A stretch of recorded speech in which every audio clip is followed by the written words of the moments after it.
जय जगन्नाथ जय आयुर्वेद मु डाक्तर देवदत्त सामंतराय मु आसी पहुँची नियमगिरी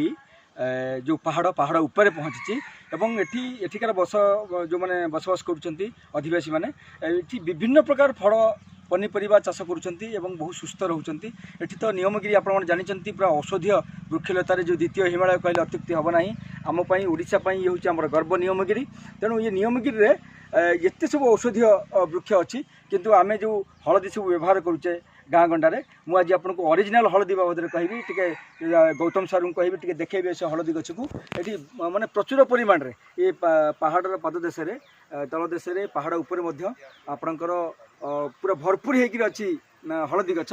आउ ये हलदी गछर उपकारिता आपण मैंने समस्त जानते जिते वर्षा दिन सरी जाए एवं आमे ये पिठा करूँ जो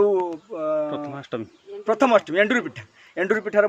हलदी पत्र व्यवहार करा पछरे कारण अच्छी बौद्धिक कारण अच्छी सांस्कृतिक एवं परंपरार प्रतीक हूँ आमर हलदी हलदी एमती कौन चर्म रोग ना जहाँ हलदी रे भल हेनी आपंकर हलदी पत्र कहतु